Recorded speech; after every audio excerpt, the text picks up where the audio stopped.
आज Doubtnut app download करें। Doubtnut पर अपने सभी गणित, रसायन विज्ञान, भौतिक विज्ञान और जीव विज्ञान के डाउट्स का करो सफाया। बस प्रश्न की फोटो खींचो, एक ही प्रश्न को क्रॉप करो और तुरंत वीडियो सोल्यूशन पाओ। अभी डाउनलोड करें। थायराइड ग्रंथि से स्रावित हार्मोन का नाम बताइए तथा उसके प्रमुख कार्यों का वर्णन कीजिए। यह हमारा प्रश्न है। ठीक है, सबसे पहले जानते हैं कि थायराइड ग्रंथि कौन से हार्मोन को हमारे छोड़ती है। ठीक है, तो थायराइड जो ग्रंथि है, थायराइड ग्रंथि यह बहुत ही महत्वपूर्ण ग्रंथि है और यह ग्रंथि यह हार्मोन जो छोड़ती है उस हार्मोन का नाम है थायरॉक्सिन। इसका हार्मोन का नाम है थायरॉक्सिन। ठीक है, थायरॉक्सिन हार्मोन को यह छोड़ती है। थायरॉक्सिन हार्मोन जो है वह बहुत ही महत्वपूर्ण हार्मोन है। ठीक है, थायरॉक्सिन हार्मोन, यह हार्मोन के जो मुख्य कार्य हैं वो कुछ तरह से, सबसे पहले यह क्या करता है, यह कोशिकीय श्वसन की गति को तीव्र करता है। क्या करता है? कोशिकीय श्वसन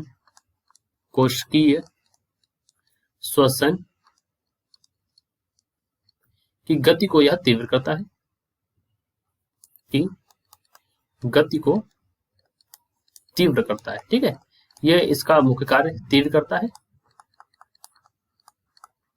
और यह शरीर में सामान्यता किसके लिए जो अनिवार्य है, यह हड्डियों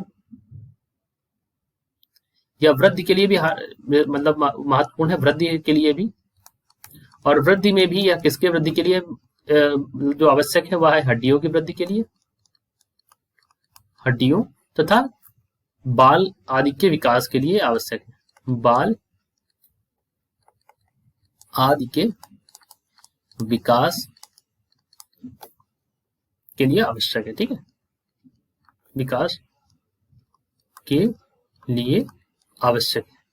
ठीक है, उसके साथ साथ अगर हम बात करें थायरॉक्सिन हार्मोन का और क्या कार्य होता है, तो यह हार्मोन जो है यह दूसरी अंतःस्रावी ग्रंथियों को भी नियंत्रित करता है। यह दूसरी अंतःस्रावी ग्रंथि को जो भी है उसको भी, यह अंतःस्रावी ग्रंथियां हैं उनको भी यह नियंत्रित करता है, को भी प्रभावित करता है।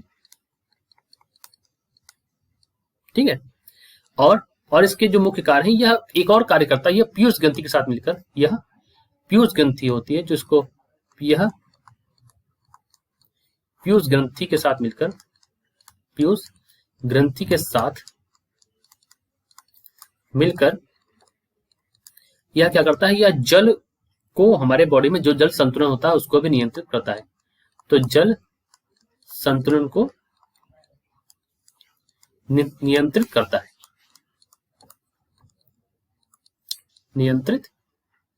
है, ठीक है। तो यह इसके कुछ एक महत्व है। अच्छा, और इसके ना होने पर, इसकी अगर एब्सेंस हो जाए, इसकी अगर कमी हो जाए, तो हमारे शरीर में कई प्रकार के रोग लग जाते हैं, उनके बारे में भी हम यहाँ से बात करते हैं। तो कुछ रोग हो जाते हैं, मान लीजिए अगर हमारे शरीर में इसकी कमी हो गई तो कौन कौन से रोग हो जाएंगे। तो सबसे पहले बात करते हैं, सबसे पहला रोग होता है उसको बोलते हैं क्रेटिनिज्म। ठीक है, यह रोग क्या होता है, इस रोग से क्या होता है, इसमें थायरॉक्सिन की कमी हो जाती है। किसकी कमी होती है? थायरॉक्सिन की कमी के कारण यह रोग होता है, थायरॉक्सिन की कमी हो जाती है तो इसके कारण यह रोग होता है। इस रोग में क्या होता है, क्रेटिनिज्म रोग में क्या होता है कि इसमें जो युवा होता है, जो 30 से 40 वर्ष का युवा होगा, 30 से 40 वर्ष का जो युवा होगा, वह 4 से 5 वर्ष के बालक की भांति व्यवहार करेगा और यह बालक प्रतीत होता है, इस तरह से मान लीजिए का बालक प्रतीत होता है। ठीक है, यह इसकी सबसे बड़ी पहचान है। ठीक है, अगर थायरॉक्सिन की कमी है तो यह जो होगा थायरॉक्सिन की कमी के कारण ऐसा होता है। ठीक है, और दूसरा जो इसमें रोग हो जाता है उस रोग को बोलते हैं हम यहाँ पर, अगर इसकी कमी हो गई तो, अगर इस हार्मोन की कमी हो गई तो मिक्सीडीमा नामक रोग होता है, इसको बोलते हैं मिक्सीडीमा नामक रोग हो जाता है। मिक्सीडीमा रोग जो होता है, सॉरी, ठीक है, इसे जो होता है वह मिक्सीडीमा नामक रोग हो जाता है, मिक्सीडीमा हो जाता है। इससे क्या होता है, इसमें जो होता है शरीर में यौनावस्था मतलब प्यूबर्टी में कमी हो आती है। यौनावस्था में यह रोग होता है, ठीक है, प्यूबर्टी में यह रोग होता है।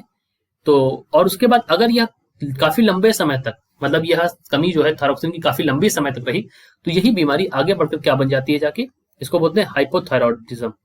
क्या बोलते हैं इसको? इसको बोलते हैं हाइपोथायरॉयडिज्म,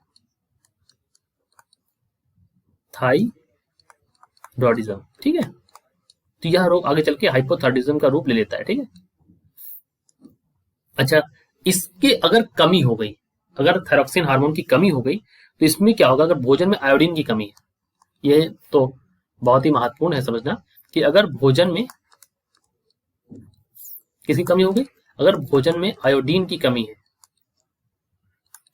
तो इससे क्या होगा? इससे हमारे शरीर में घेंघा यानी कि ग्वाइटर रोग हो जाएगा। कौन सा रोग हो जाएगा? ग्वाइटर यानी कि घेंघा रोग हो जाएगा, ठीक है, घेंघा रोग। अब इस घेंघा रोग की पहचान क्या है? तो घेंघा रोग में क्या होता है, जो थायराइड ग्रंथि होती है, जो हमारी थायराइड ग्रंथि है, थायराइड जो हमारी ग्रंथि है वह क्या होती है? वो बढ़ जाती है, ठीक है, थायराइड ग्रंथि जो है वह आकार में बढ़ जाती है। अच्छा, अगर अधिक हो जाए, अभी तक हमने बात की कमी के बारे में, अगर थायराइड हार्मोन या अधिक हो जाए तो अब हम बात करते हैं अधिकता के बारे में। अगर अधिकता हो गई, अगर हार्मोन की अधिकता हो गई हमारे शरीर में, तो क्या होगा? तो उससे एक रोग होता है जिसको बोलते हैं टॉक्सिक गाइटर। क्या बोलते हैं इस रोग को? इस रोग को बोलते हैं टॉक्सिक गाइटर, ठीक है। ये टॉक्सिक गाइटर नाम का रोग होता है। इसमें क्या होता है, और अगर इसके बाद और यह काफी दिनों तक यह अधिकता रहे थायरॉक्सिन हार्मोन की, तो एक सबसे विकट परिस्थिति होती है जिसको बोलते हैं एक्सोथैल्मिक गाइटर। क्या बोलते हैं इसको? एक्सोथैल्मिक गाइटर, एक्सोथैल्मिक गाइटर, ठीक है। इसमें क्या होता है? इसमें आंखें जो हैं, आंखें अपनी बाहर निकल जाती हैं, आंखें बाहर की ओर आ जाती हैं, तो बाहर निकल आती हैं, ठीक है। तो यह मैंने यहाँ पर आपको कुछ हार्मोन, तो जो हमारा थायरॉक्सिन हार्मोन है उसकी कुछ विशेषताएं बताई। सबसे पहले हमने आपको बताया कि थायरॉक्सिन ग्रंथि से ये जो हार्मोन स्रावित होता है, इस हार्मोन का नाम है थायरॉक्सिन हार्मोन। थायरॉक्सिन हार्मोन के महत्वपूर्ण जो कार्य है वो मैंने बताया। सबसे पहला कोशिकीय श्वसन को तीव्र करता है, वृद्धि के लिए आवश्यक है, और यह अन्य ग्रंथियों को भी प्रभावित करता है, और पीयूष ग्रंथि के साथ मिलकर यह जल संतुलन को नियंत्रित करता है। यहाँ पर फिर मैंने आपको बताया कि अगर इसकी कमी हो जाए तो इससे मैंने कमी के साथ आपको बताया कि क्रिटिनिज्म नामक रोग होगा, मिक्सिडीमा नामक रोग होगा, और उसके बाद मैंने आपको बताया कि आयोडीन से घेंघा रोग, ग्वाइटर रोग भी होता है। अब इसकी अगर अधिकता हो जाए तो हमने आपको बताया यहाँ पर, अगर इसकी अधिकता हो जाए तो हमें टॉक्सिक ग्वाइटर और एक्सोथैल्मिक ग्वाइटर नाम के भी रोग हो जाते हैं। ऐसा करते हैं, अब आपको समझ में आ गया होगा। वीडियो देखने के लिए धन्यवाद। कक्षा 6 से 12वीं से लेकर नीट, IIT, JEE वो एडवांस के लेवल तक 1 करोड़ से ज्यादा छात्रों का भरोसा। आज ही डाउनलोड करें डाउटनेट ऐप या व्हाट्सएप करें अपने सारे डाउट्स 8400 400 400 पर।